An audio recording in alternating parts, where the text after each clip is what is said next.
Hello everyone, this is Ravindra Dundra and welcome to my channel. In this lecture, we will discuss class 10th CBSE Economics chapter number 2, that is sectors of the Indian economy. In the previous lecture, we have discussed about how to create employment in rural areas, semi-rural areas, as well as in tertiary sector, as well as in industrial sector, as well as in agriculture sector. So now, in continuation with that, we will discuss about the next topic, that is about right to work, the act which was started by government of India to provide some kind of work to these people. And what does this act says, and what is the importance of this act is that this act mainly, if you can see, it was implemented in this 625 districts of India, and under this act government has launched a scheme known as Mahatma Gandhi National Rural Employment Guarantee Act in the year 2005. In short, we also call it as MNREGA, Mahatma Gandhi National Rural Employment Guarantee Act.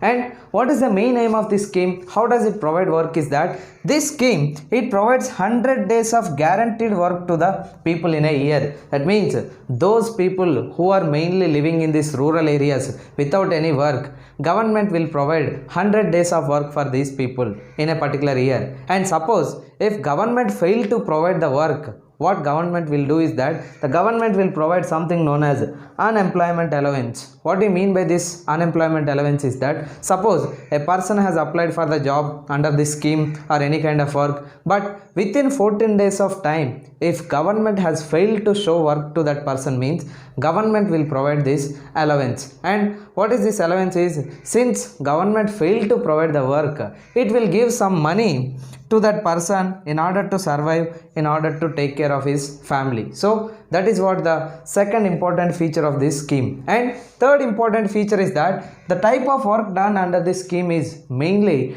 to improve the productivity of the land. That means the work that is done under this scheme is mainly to improve the production capacity of land, or sometimes those activities which are related to the land in the rural areas. At the same time, this act, it mainly focuses on those people whom we consider them as this weaker sections of the society, that is people of scheduled caste as well as scheduled tribe. So these group of people are main focus under this scheme. And at the same time, women were also given more preference under this scheme known as MNREGA. In short, sometimes people also call it as Manrega. So under this act known as right to work, government has started this scheme known as Manrega, which was started in 2005 and it was implemented in the year 2006. So with this, we have completed about this topic known as this right to work and MNREGA. Next, we will see about this organized and unorganized sector.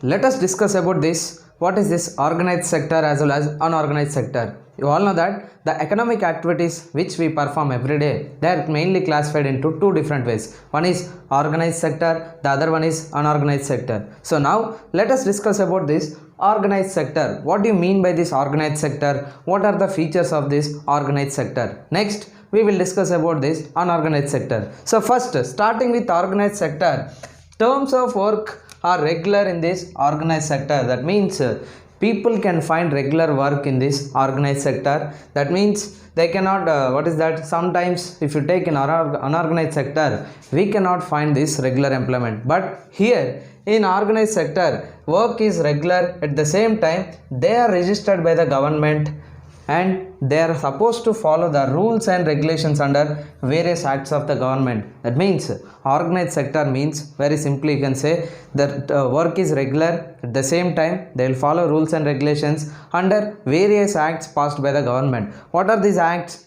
There one is Factories Act, Minimum Wages Act, Payment of Gratuity Act, as well as this Shops and Establishment Act. So under these various acts passed by the government, all the people who are working in this organized sector, they will follow these rules and regulations. And at the same time, the second very important feature is why it is called as organized sector is that because it follows some formal processes and procedures. Unlike unorganized sector, this organized sector, it follows certain rules and regulations, certain processes as well as procedures. So because of that, it is known as this organized sector. Then the next thing is that they enjoy this job security, whereas if we compare this unorganized sector, there people may not enjoy this job security because they don't know when they will be removed from their job. But whereas here in this organized sector, once a person is appointed means chances are that they cannot be removed at a time. Only on few exceptional cases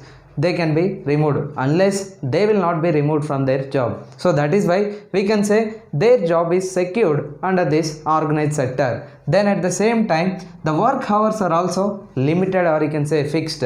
Maybe they work for 8 hours. Suppose if any person is working more than this 8 hours, that means they will get this something like what is that, extra overtime payment will be given for these people. Then the same time they get some other benefits under this organized sector. Those people who work in organized sector, they'll get certain benefits. What are these benefits? One is paid leaves. That means even a person keep any leave, he can be paid. At the same time, there is also payment during these holidays. That means on Sundays, sometimes on public holidays, they will get their salary without any deductions. Then the next thing is this PF, which also called as this provident fund, which means every month in the salary of that person, some amount will be deducted and will be paid double of that amount at the retirement time, or you can say during this retirement time. Then at the same time, they will also get some medical benefits. Sometimes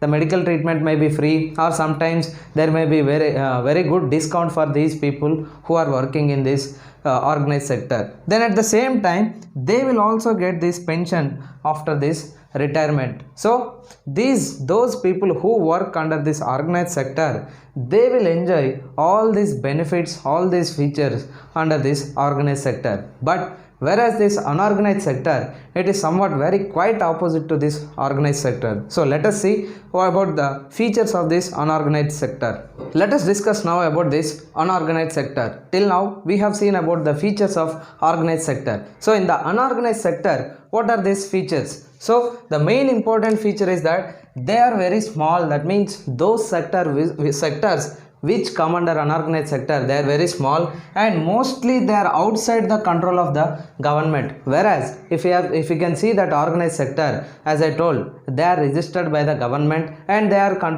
under the control of government. But whereas here in the unorganized sector, they are outside the control of the government. And the next thing is, rules and regulations are not followed in this sector. Of course, there will be some rules and regulations, but they are not at all followed in this unorganized sector. Then at the same time, the job will be low paid and not regular. Whereas in this organized sector, if we can see, the job is regular, that means they can find the work continuously. At the same time, they'll get good salaries. But whereas in unorganized sector, they are low paid, at the same time the jobs are not regular. Sometimes if one day they found the job means the next day they may not be able to get the same job. Then at the same time, there is no job security. That means people can be asked to leave without any reason. Sometimes they can remove their employees at a time, like suddenly they may ask to leave these employees, and they cannot tell any kind of reason. They may not tell any kind of reason. So here what we can say,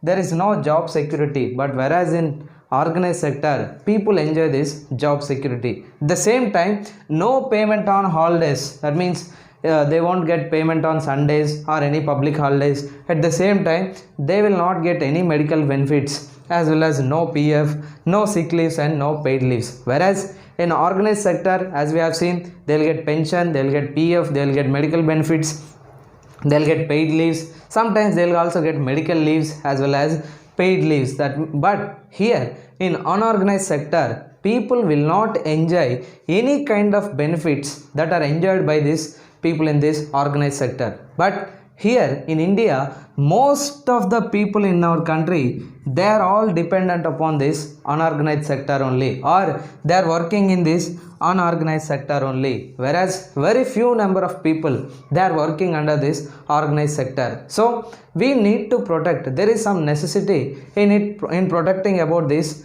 workers who are working under this unorganized sector. And in the next lecture, we will discuss about how to protect these workers in the unorganized sector. At the same time, we will also discuss how they are being exploited in unorganized sector. Thank you.